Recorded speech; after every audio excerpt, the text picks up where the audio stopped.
Welcome, age of vintage society. Hollywood made stars, and it took them too. Peg Entwistle was one of the unlucky ones it took.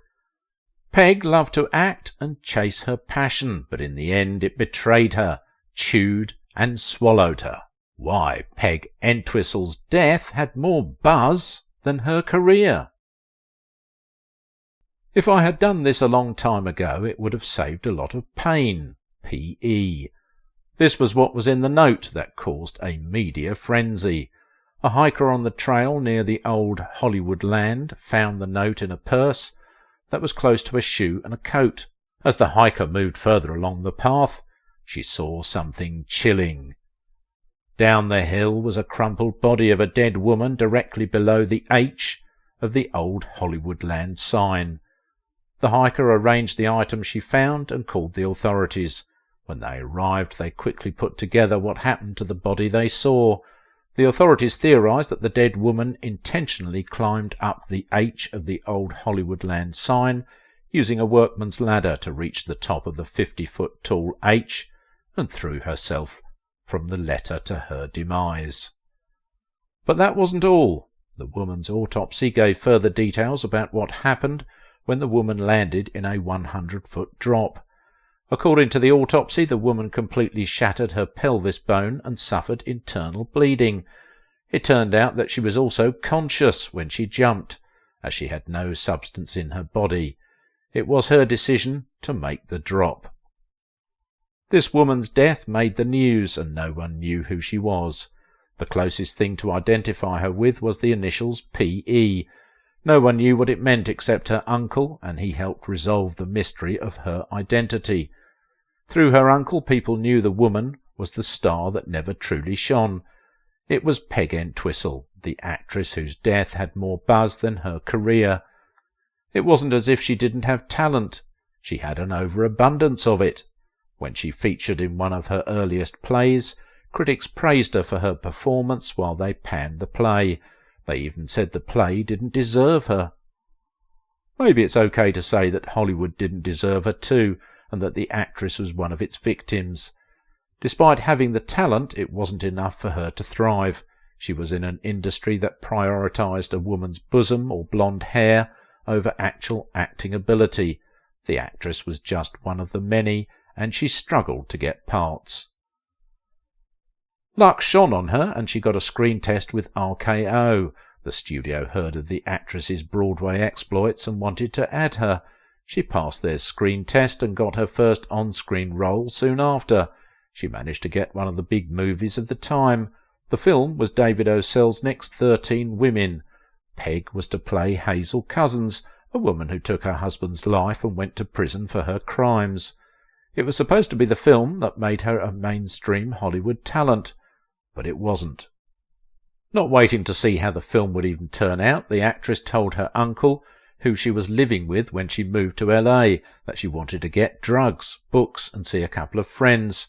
Only that for 2 days the actress didn't come home until her uncle saw on TV that she had taken a fatal leap. She was tired of everything and decided to end it at the young age of 24.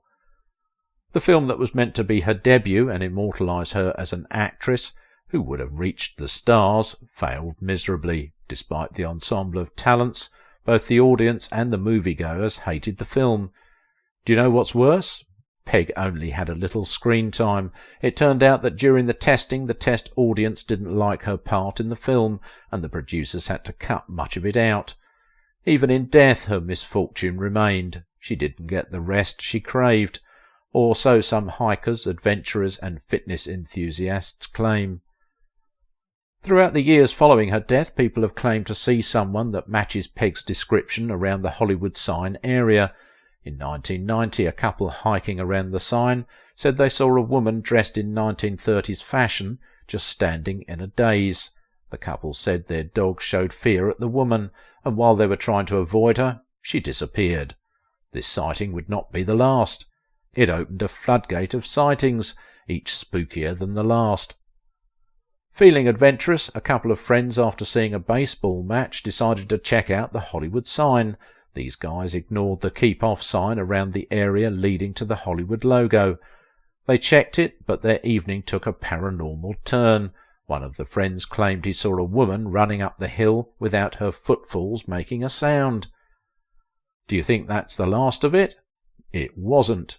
Even the park ranger around the sign said he had weird experiences where the motion detectors planted around the Hollywood sign would indicate someone was there, but he never saw that person, even if the sensor claimed they were 4 feet from him.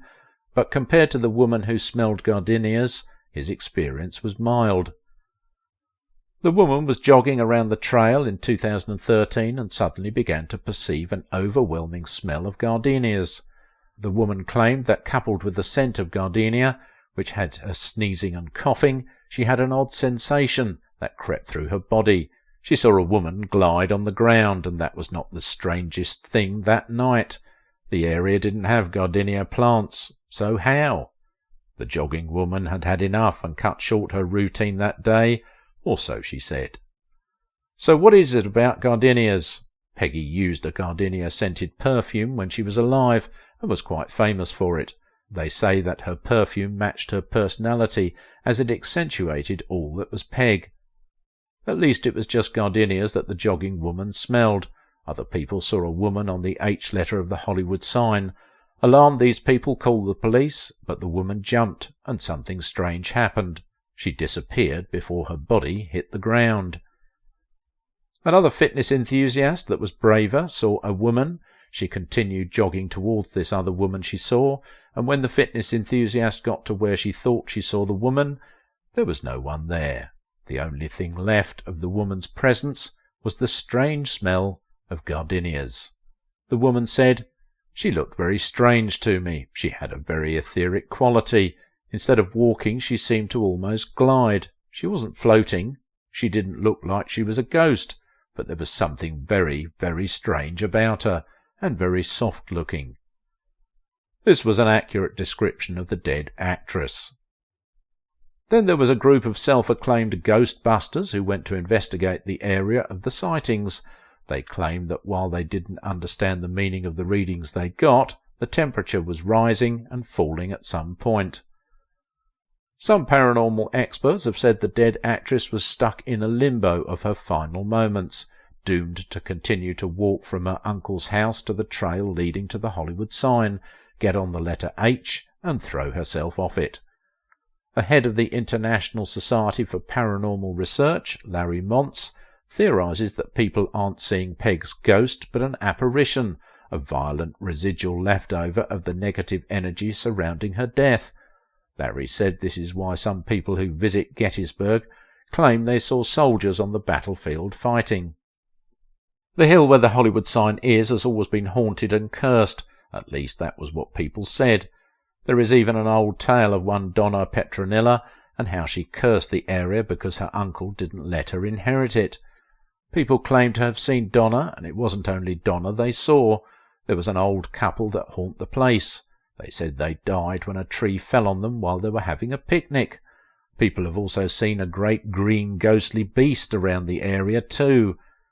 So why is it that Peg, the innocent-looking actress, has joined the supposed band of ghosts that haunt the area? Why couldn't she get the rest in death that escaped her when she was alive? Stick with us and find out. Peg Entwistle wasn't always Peg Entwistle. She was born Millicent Lillian Entwistle in Wales on February 5, 1908. Her father was an actor, and as a result of his career they moved to London.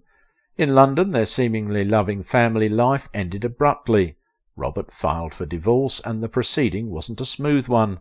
He fought tooth and nail for the custody of his daughter in court and got it. After getting it, he took her and travelled to New York, where his brother Charles was a stage manager with connections.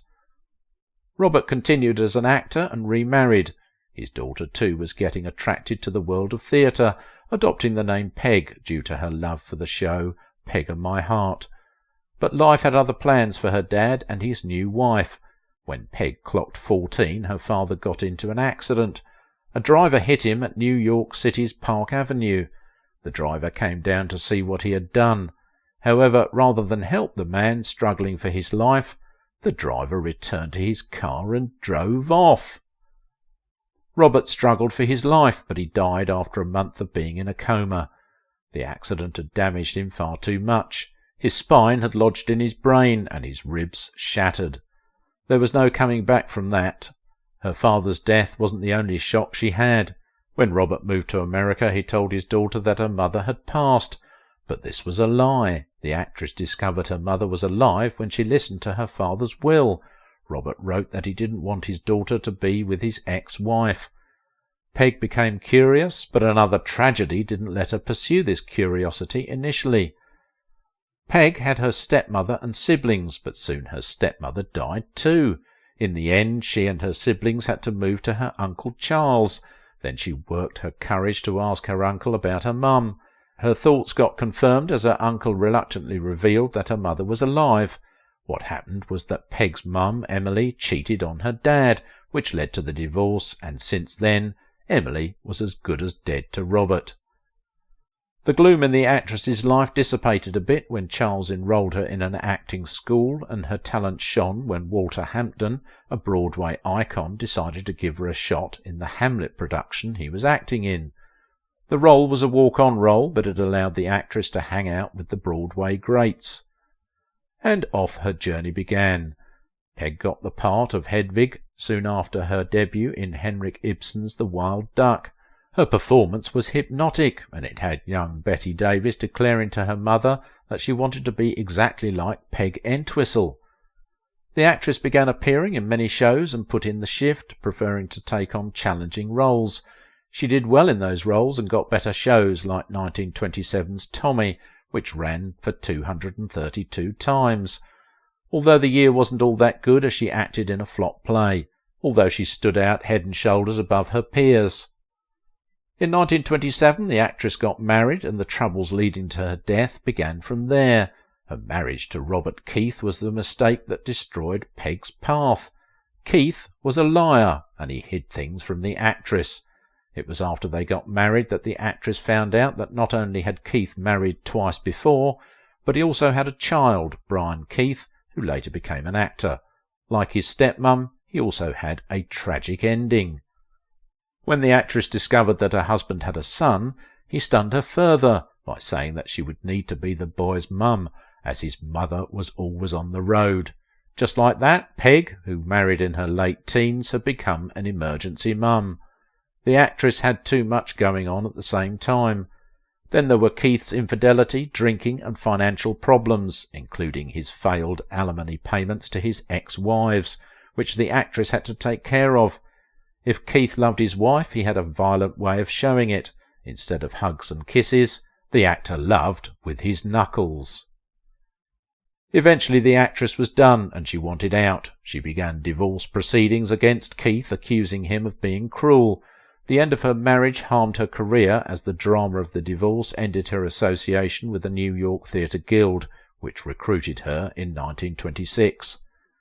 The actress tried to move on with her life, and a role came along that looked like it would give her a second shot at fame. It was the play Alice Sit by the Fire, which had Lauret Taylor, a stage play veteran. The crew were hard at work, but a twist and all their hard work turned to mush. The lead actress in the play missed some performances, and this time the show couldn't go on. The producer had to refund people's money and cancel the show. Instead of a radiant comeback, Peg only got a week's paycheck. The Great Depression made things worse for her, as she couldn't get gigs during this period. Still, she was determined on her path as an actress, so as her luck on the stage soured, Peg hoped to turn around her luck, and she aimed for Tinseltown. She moved to Los Angeles and struggled for roles. She got a part in the play The Mad Hopes, but it didn't have longevity. Things went from bad to worse for her, as in Hollywood she was an unknown. No one was calling her for parts. Around this time life was taking a toll on the actress. All the things she suffered at the hands of her former husband, the lack of roles, and even the complexity of roles she took part in, overwhelmed her. But she motioned through life, maybe hoping for a ray of sunlight to pierce away her gloom. It didn't come. She gave up and did what she felt she had to do. Her death has inspired other movies and even music. Despite being surrounded by family, the actress felt alone and took a permanent step to cure her loneliness. Do you think her family ignored the signs? Or maybe she was too good at hiding them. If you're fascinated by the golden age of Hollywood, you don't want to miss our next video, where we take a look behind the chemistry of Suzanne Pleshette and Bob Newhart in their iconic bedroom scenes. So click on this video now.